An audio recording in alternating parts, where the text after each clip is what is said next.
12:09, estamos de vuelta. Nosotros en nuestro resumen informativo del mediodía en el rotativo 5D. Tengo entendido que estamos en comunicación también con el candidato por el Partido Demócrata Progresista, el señor Hugo Portillo, en comunicación con nosotros. Señor Portillo, ¿cómo está? Gusto saludarlo. ¿Qué tal, Juan Pablo? ¿Cómo andamos? Muy bien. Más que nada, conocer un poco cuáles son sus propuestas y cómo ve el proceso de creación de esta concertación, entendiendo que usted es el representante del Partido Demócrata Progresista, ¿no? Bueno, ahí está claro. O sea, Partido Demócrata Cristiano. PDC. Cristiano, perdón. Sí, sí, sí. Sí. 62 años tenemos, estamos medio viejitos ya.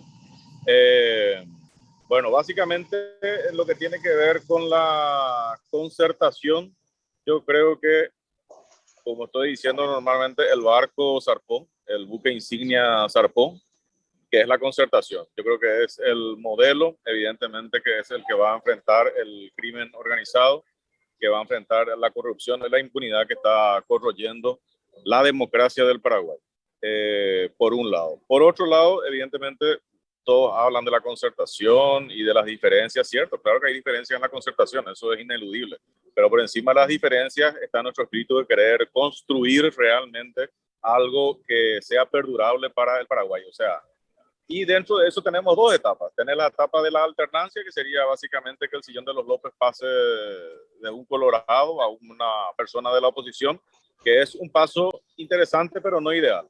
Porque el que llega ahí, si no tiene mayoría en el Congreso, no va a poder gobernar y el día siguiente van a pedir su juicio político. O sea, realmente tenemos que apuntalar también al tema del Congreso y realmente con el Congreso en mayoría en manos de la concertación y con el Poder Ejecutivo realmente se puedan establecer y hacer los cambios que hace décadas estamos prometiendo a la ciudadanía y que no logramos. Lo que tiene que ver con los programas de gobierno, yo trato de ser un poco diferente a mis colegas, digamos, en el sentido de, yo creo que están hablando mucho y está bien, o sea, como primera intención me parece genial que se hable de mejorar la salud, mejorar la educación, mejorar la infraestructura, mejorar la seguridad y todo ese tipo de cosas me parece genial. Yo trato de bajar un poquito más a tierra, no más que eso, lo que, cómo se haría realmente eso, porque si no, la verdad, decimos buenas palabras, decimos buenas ideas, pero chocamos con la realidad de cómo vamos a llevarlo adelante. Y en el caso particular del tema de la corrupción, si bien algunos candidatos son propensos al tema de una reforma constitucional, yo personalmente ya adelanté, y de hecho te lo digo, yo no soy, digamos, partidario de ninguna reforma constitucional, por más buena intención que se tenga al respecto. Tenemos una mala experiencia al respecto y yo creo que no se puede repetir. Uno. Dos, de todos modos se puede combatir la corrupción y la impunidad del país con las herramientas que hoy tenemos. Yo solamente toco un ejemplo en particular. Tenemos la figura de la querella autónoma, que de hecho algunos referentes ya me dijeron de que es inconstitucional, pero no es inconstitucional. O sea, el tema de la querella autónoma de hecho existía en Paraguay y no es nada inconstitucional. La ley, una ley posterior fue lo que estableció el monopolio de la acción penal pública por parte del Ministerio Público, que eso sí a mí me parece totalmente fuera de lugar, porque resulta que hoy viola la Constitución en el sentido de que los paraguayos no tenemos acceso directo a la justicia. O sea, yo no voy directamente al Poder Judicial, sino que se pone una muralla enfrente, que es el poderoso Ministerio Público, que es el que te dice si va a ir a juicio o no va a ir a juicio, si te va a imputar, si no te va a imputar, si te va a sobreseer o no te va a sobreseer.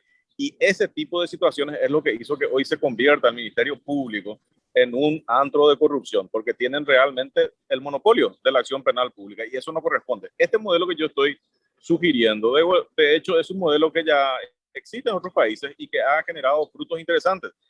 ¿En qué sentido? En primer lugar, descomprime el cuello de botella del Ministerio Público, achica el Ministerio Público, con lo cual también, digamos, su presupuesto, que siempre todos los años se quejan, su presupuesto va a alcanzar y al contrario, su presupuesto tendría que ir reduciéndose. ¿Por qué? Porque una persona afectada por un hecho punible va a elegir entre ir a la justicia a través de un fiscal o ir a través de un abogado. Si uno decide ir a través de un fiscal, y bueno, genial, pero si uno tiene capacidad de pagar algo, va a ir a través de un abogado, que en esencia va a ser lo mismo, porque todos sabemos hoy que la mayoría de los fiscales evidentemente cobran por imputar o cobran por sobreseer. Entonces, en esencia es básicamente lo mismo. Entonces, ese es un plan de acción concreto que combate la corrupción y por otro lado, va a proteger las arcas del Estado ante un monstruo cada vez más creciente que es el Ministerio Público. Y el tercer factor positivo es que va a generar una competencia sana en la actividad de los abogados. ¿Cuántos abogados se están recibiendo por año? Y resulta que estamos llenos de abogados y sin trabajo. Entonces, genial, los abogados van a tener un incentivo para perfeccionarse, para tomar cursos, maestrías, etcétera, y ser cada vez más idóneos en litigar ante el Poder Judicial. Yo creo que esas son las tres bondades principales de la querella autónoma. Y con esa sola herramienta, vos fíjate, Juan Pablo, o sea, el efecto multiplicador que va a generar es importante.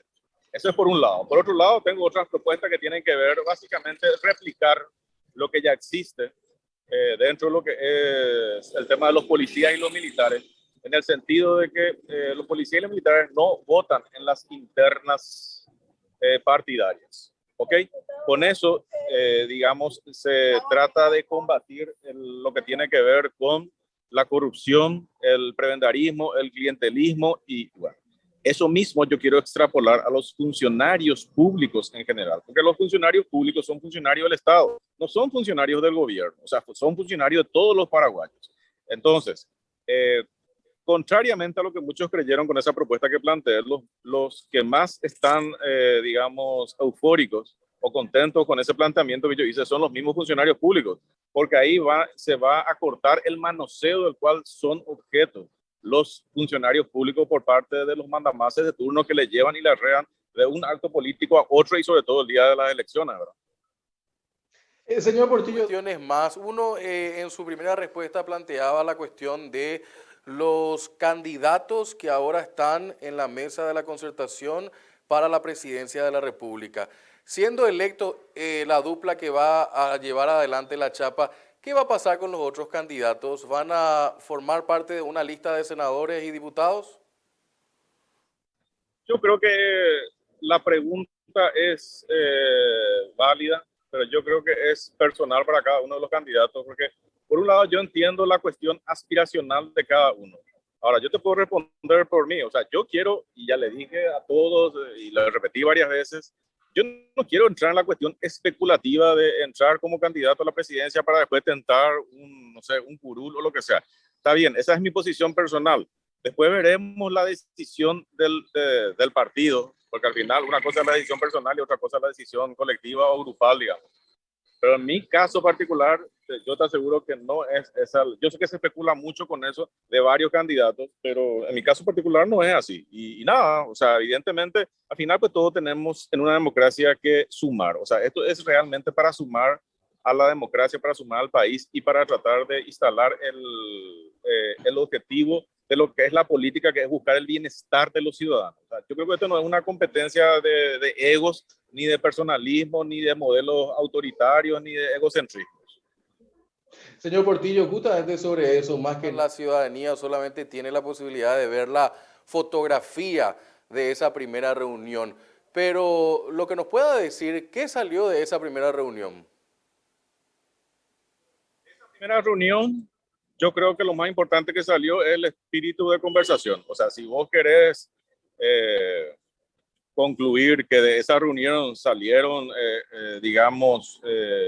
o sea, dejamos de tener todas nuestras diferencias, no fue así. Cada uno vamos a llevar a cuestas nuestras diferencias.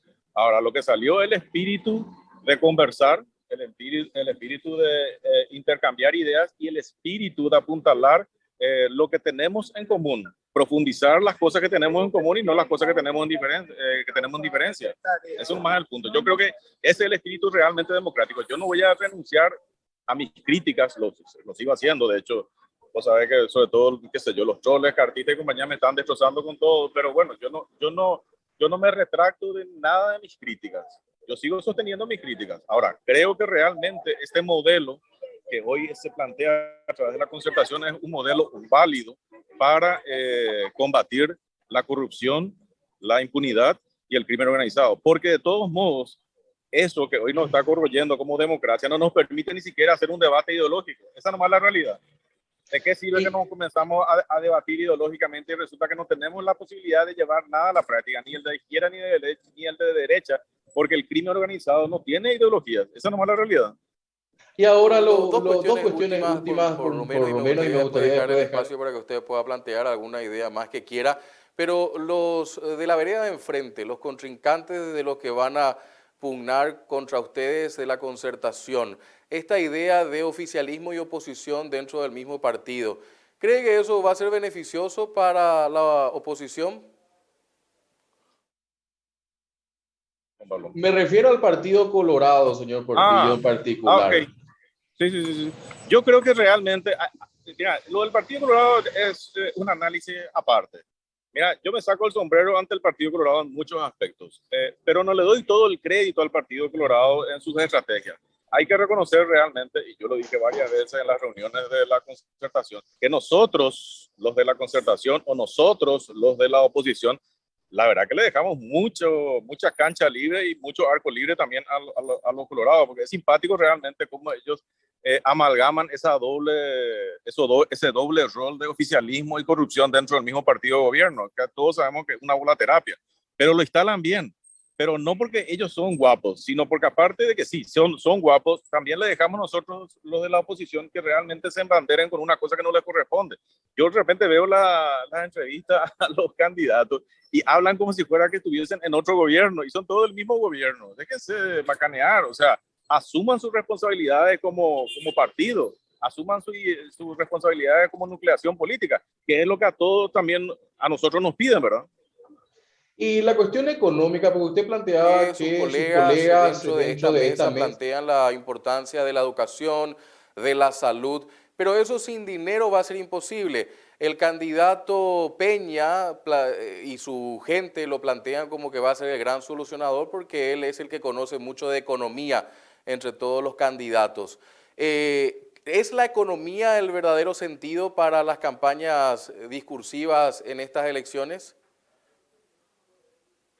Te voy a responder en dos partes. En primer lugar, si Peña se cree el gran técnico y el gran solucionador del problema, ¿por qué no solucionó el problema cuando estaba en el poder? Uno. Dos, realmente Peña, y hay que reconocer y hay que decir las cosas como son, Peña es el iniciador del gran periodo de alto endeudamiento histórico en la República del Paraguay. El Paraguay está trepando endeudamientos históricos y eso hay que poner nombre y apellido. Empezó con Santiago Peña. Entonces, yo no sé qué solución me puede presentar un candidato que resulta que lo único que estuvo haciendo en los últimos años es simplemente endeudar al país y hoy resulta que tenemos que pagar todo eso nosotros, nuestros hijos, nuestros nietos. Así es fácil, pero ese no es el camino a seguir. Y encima, si analizamos la contrapartida de ese tipo de endeudamiento al cual nos tuvieron acostumbrados los colorados en estos últimos 8 o 9 años, así de manera galopante, no existe una contrapartida real. Yo quiero saber dónde está toda la contrapartida de no sé, de los 14.000 millones de dólares que supuestamente hoy debe el Paraguay y que de hecho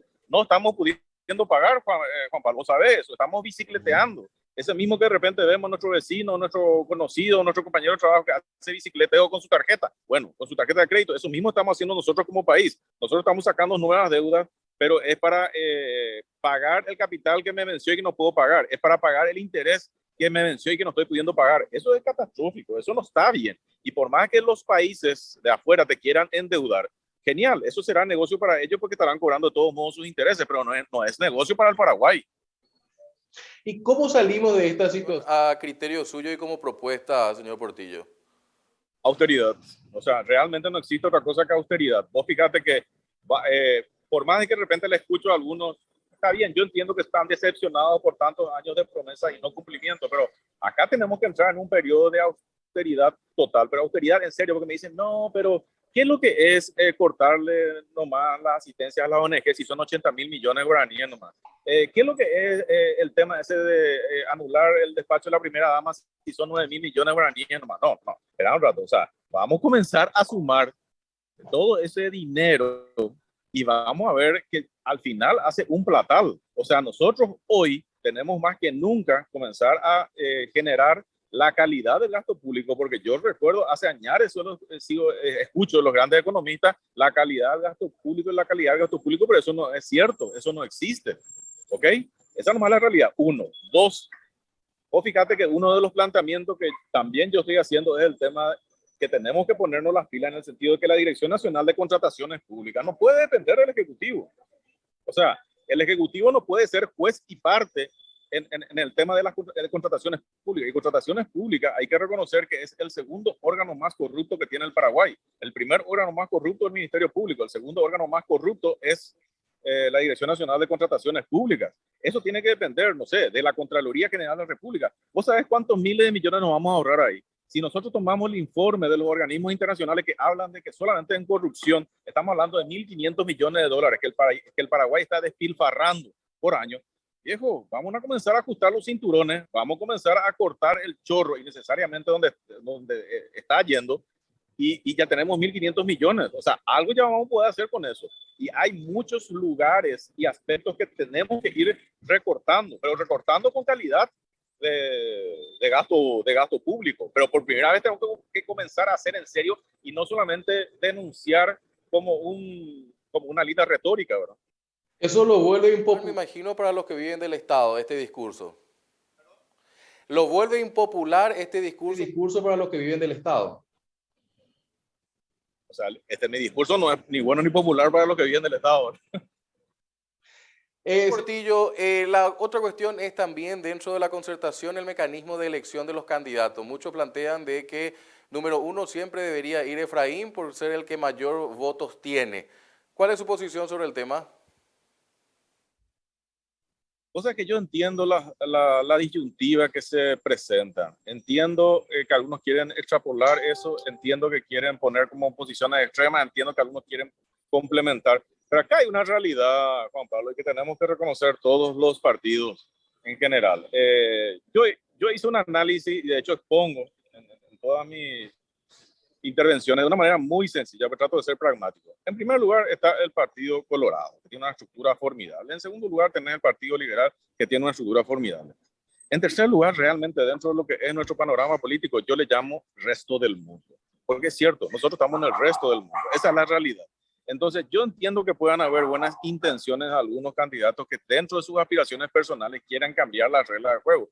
Pero yo no puedo, y coste que va en contra de mi partido lo que estoy diciendo, yo no puedo desconocer la grandeza y la fortaleza del Partido Liberal Radical Auténtico con todas sus diferencias.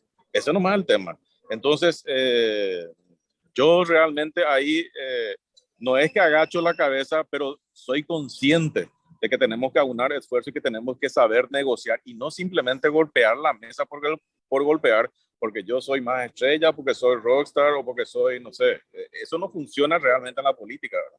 Yo ayer, por ejemplo, escuché en un programa que un candidato de un partido pequeño decía, no, que no quería que fulano de tal del Partido Liberal esté, no, o sea, y de hecho yo creo y lo interpreto así, o sea, dentro de la nucleación política de cada uno puede tener todas sus diferencias y establecer los mecanismos como quieran. Ahora, yo no puedo obligarle a otro partido o erigirme como el gurú de la verdad de lo que el otro partido tiene que hacer. Yo creo que eso no es correcto. Eso no es correcto y me parece un atrevimiento de parte de cualquier partido que se quiera meter en otro partido.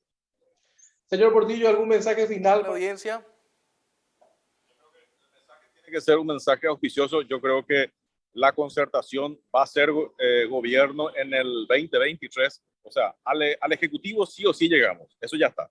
Ahora tenemos que pelear palmo a palmo para tener la mayoría en el Congreso, para poder tener realmente un cambio real. Yo creo que la alternancia se viene, ahora tenemos que apuntalar al cambio y eso va a depender del involucramiento de toda la ciudadanía en esta esperanza que se genera, porque hay que recordar, Juan Pablo, y para simplemente mencionar, esto no va a ser fácil, porque la concertación ya está generando sus pequeños, grandes sustos en nuestros eventuales contrincantes, digamos, y no va a ser fácil. Yo sé que van a tratar de destruir la concertación, pero la concertación tiene que ir consolidándose. A pesar de sus diferencias, tenemos que aunar los factores en común que tenemos, que es apuntalar el bienestar de la ciudadanía. Ese es el factor común denominador que tenemos que tener todo para que esto salga adelante. Señor Portillo, hoy se los 30 años de la firma de la Constitución Nacional. Usted dijo en esta entrevista de que no quiere que se cambie, ni siquiera reelección. Mucho menos. O sea, mucho menos. Justamente ese es mi temor. O sea, yo te digo una cosa, Juan Pablo, yo creo que vas a compartir conmigo porque a veces creo que vos esbozás y exponés el tema de los artículos de la Constitución. Yo personalmente creo que nuestra Constitución Nacional, así como está, es una de las mejores del mundo. Lastimosamente, y eso también lo expuse varias veces, yo comienzo a revisar y a recorrer varias leyes, fíjate lo que te estoy diciendo, y las leyes son inconstitucionales. Eso es lo que tenemos que ir corrigiendo. Yo creo que no solamente hoy el desafío de los que se van a presentar para el Parlamento no es solamente hacer más y más leyes, sino se tiene que comenzar a depurar y a establecer la calidad de las leyes y comenzar a cambiar las leyes que son inconstitucionales. Hay muchas leyes que son inconstitucionales y que tienen que ponerse al debate público. Ese yo creo que tiene que ser el objetivo del próximo Congreso. El señor Hugo Portillo, candidato a la presidencia de la República por el Partido Demócrata Cristiano. Digo bien, porque me corrigió y me dijo que tiene más de 60 años, y es cierto, es un emblemático partido de muchos hombres y mujeres muy valiosos. Así que muchas gracias, señor Portillo. Gracias, Juan Pablo, a vos y tu audiencia.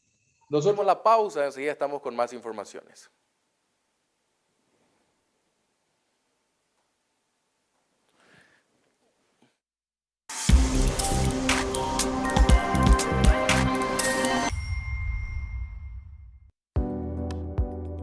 Enamórate de lo legal. Cuando elegís una marca legal, no solo optás por lo mejor, estás apoyando la economía formal, la que genera empleo, aporta el fisco y cumple con la legislación laboral. Estás premiando el esfuerzo del que cree